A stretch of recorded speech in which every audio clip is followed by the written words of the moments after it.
Transcurría el verano del año 2003, cuando varios sucesos en el noreste de Estados Unidos despertaron el interés de los medios de comunicación locales. Sucesos que estaban relacionados con avistamientos de una extraña criatura de aspecto humanoide. Un aparente apagón informativo fue la causa de que mucha información sobre el tema fuera misteriosamente eliminada. Lo que se perdió incluía relatos escritos que fueron publicados en varios foros de internet. Después de una exhaustiva búsqueda, se pudo encontrar poca información que quedó intacta. Fue en el estado rural de la ciudad de Nueva York y algunos casos en Idaho, donde varios autoproclamados testigos contaron historias de sus aparentes encuentros con aquella criatura de origen desconocido. Las emociones iban desde niveles extremadamente traumáticas, de miedo e incomodidad, hasta una sensación casi infantil de alegría y curiosidad. A pesar de que las versiones publicadas ya no se encuentran registradas, los recuerdos de cada testigo siguen siendo poderosos, tanto que varios de los implicados comenzaron la búsqueda de respuestas ese mismo año. A principios del año 2006, la colaboración con diversas personas ya habían acumulado casi 2 docenas de documentos que datan de entre el siglo XII hasta la actualidad. En todos ellos se abarcaban un total de 4 continentes. En casi todos los casos documentados, aquellas historias tenían muchas coincidencias. He estado en contacto con uno de los miembros de aquel grupo y he podido conseguir algunos extractos de su libro que está próximo a salir. Aquí las notas. Una nota de suicidio, 1964. Mientras me preparo para quitarme la vida, siento la necesidad de aplacar cualquier sentimiento de culpa o de dolor que pueda provocar a causa de este horrible acto. No es culpa de nadie más que de él, porque él fue el causante de que mi sueño fuera interrumpido y me levantara sobresaltado ante la extraña sensación de estar siendo observado por una extraña entidad que se encontraba dentro de mi dormitorio, oculta en mitad de la penumbra de aquella habitación. Pocos días después de aquella perturbadora experiencia, nuevamente volví a despertarme a mitad de la noche, esta vez acongojado y cubierto de mi propio sudor, aunque en aquella ocasión pude observar el contorno y la figura de aquella grotesca criatura. Todo aquello comenzó a volverse cada vez más y más frecuente, permitiendo que cada noche pudiera observar con mayor detalle los rasgos de aquel ser. Logré escuchar algo que era horrible y extraño, lo cual me es difícil de describir, pero no tengo ninguna duda. Era su voz. Contemplé lo pálido y esquelético que es su cuerpo. En nuestro último encuentro, logré mirarlo a los ojos, esos horribles y profundos ojos. Desde aquello no puedo volver a dormir. Me aterra pensar en lo que pueda pasar cuando despierte. Ahora, finalmente podré descansar, pues nunca más tendré que volver a despertar. Así evitaré que aquella criatura vuelva a atormentarme. Por favor, perdónenme, pero ya no soporto todo esto. Adiós. Hallada en la misma caja de madera donde se encontraba esa carta, había 2 sobres vacíos dirigidos a William y Rose, probablemente su esposa e hijo. También se encontró otra carta, pero suelta y sin sobre alguno. Solo se podía leer: Querida Linny, he orado mucho por ti. Esa cosa ha dicho tu nombre. Fragmento de un diario traducido del alemán, 1880. He experimentado el terror más grande de toda mi vida. He experimentado el terror más grande de toda mi vida. Jamás pensé que podría pasar por algo como esto. Veo sus ojos cuando cierro los míos. Son enormes, vacíos y negros. Cuando me miraron sentí que atravesaban mi alma, su mano huesuda y húmeda tocándome. No volveré a dormir. Carajo, carajo, su voz, su horrible y maldita voz. Bitácora de un marino, 1691. Aquello se presentó mientras yo dormía. Desde los pies de mi cama sentí una extraña e incómoda sensación. Dios mío, se lo ha llevado todo. Debemos regresar en cuanto antes a Inglaterra. No debemos volver aquí por órdenes del rastrillo. Testimonio de una supuesta víctima, 2006. Hace 3 años acababa de regresar de un viaje a las cataratas del Niágara con mi familia para celebrar el 4 de julio.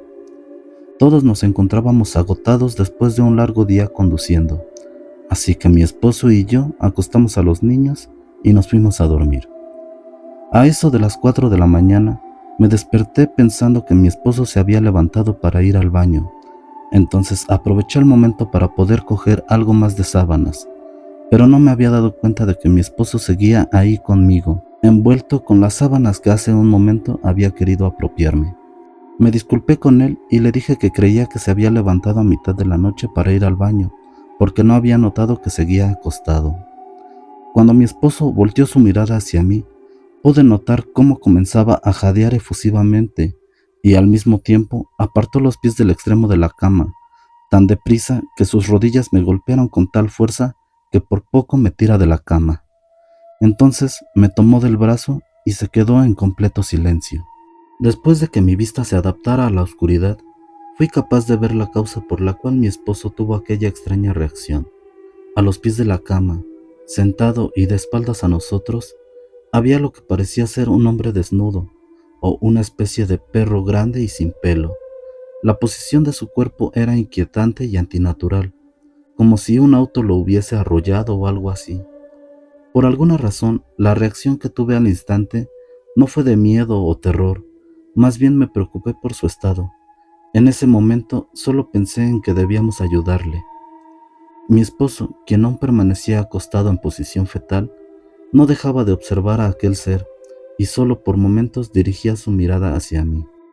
De pronto, en un movimiento muy rápido, la criatura se escabulló por un lado de la cama, se arrastró velozmente haciendo movimientos muy extraños hasta que estuvo a menos de medio metro del rostro de mi esposo. La criatura permaneció en completo silencio durante unos 30 segundos, o tal vez solo fueron 5. Por el miedo que sentía me petrifiqué y parecieron una eternidad.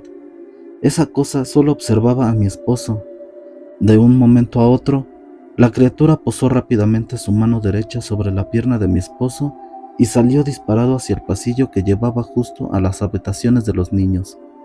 Como pude, salí del estado catatónico en el que me encontraba y grité con todas mis fuerzas al mismo tiempo que corría al interruptor de la luz, pues sospeché cuáles eran las intenciones de aquel ser y planeaba detenerlo antes de que hiciera daño a mis hijos. Cuando llegué al pasillo, la luz de nuestra habitación iluminaba lo suficiente para poder distinguir a esa cosa agazapada y encorvada a unos 6 metros de distancia.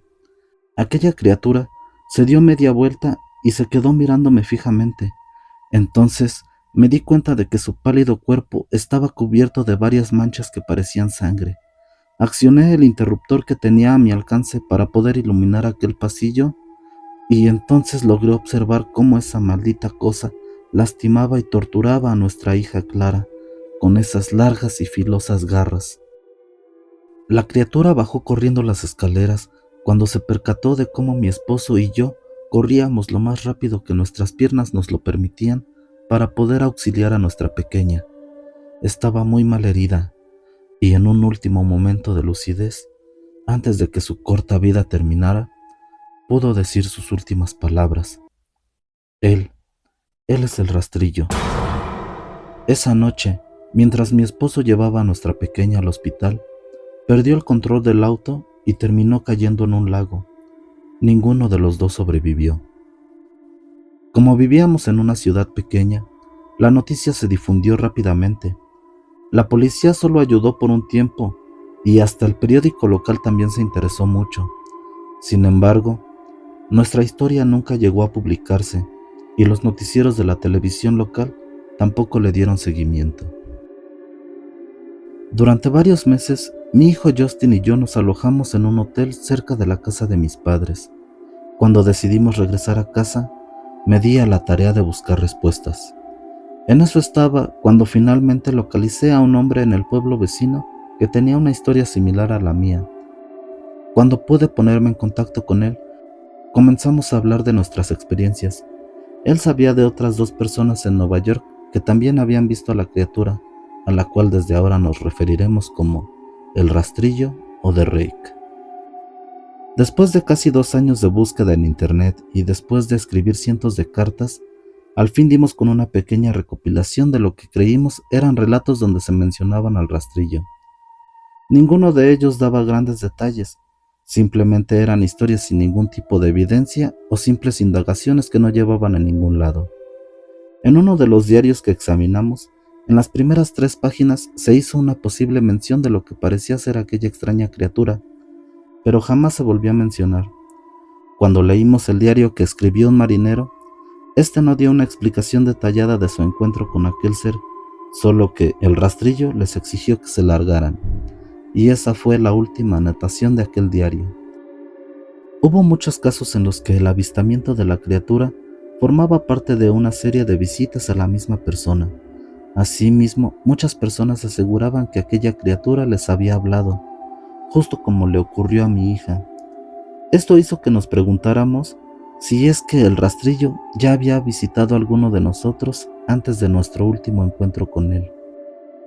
Mi obsesión con el rastrillo provocó que colocara una grabadora cerca de mi cama y por 2 semanas la dejé grabando toda la noche.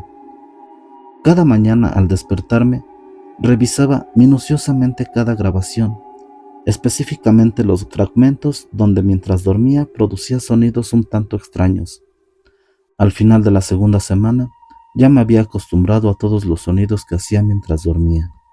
Todo cambió el primer día de la tercera semana, cuando al revisar la grabación, me pareció escuchar algo diferente. Lo que escuché fue una voz aguda y extraña. Estaba segura que era él, era el rastrillo.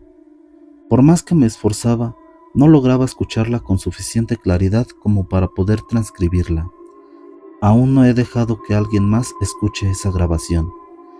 Estoy segura de que eso lo he escuchado antes. Estoy segura de que esa cosa habló aquella noche cuando estuvo sentada enfrente de mi esposo.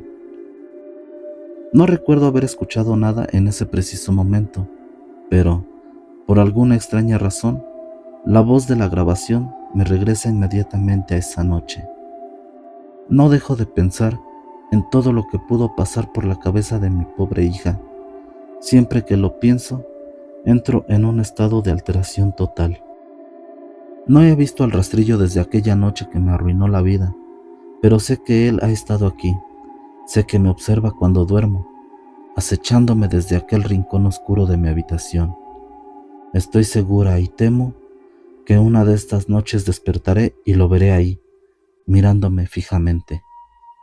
Así que tú, que has dedicado tu tiempo a escuchar mi historia, te lo agradezco, pero también te advierto que la próxima vez que te encuentres a oscuras en tu habitación o sientas que algo te observa por la noche de camino a casa, no te cuestiones, ya sabes qué o quién puede ser. Si el video te gustó, no olvides dejar tu like y tu suscripción al canal, ya que se seguirán subiendo más historias de este tipo. También no olvides seguirnos en Facebook, Instagram y TikTok. Sin nada más por el momento, me despido. Yo soy Edard y a nombre de mi compañera Tatis, nos vemos y nos escuchamos hasta la próxima. Y recuerden que la noche no te pertenece.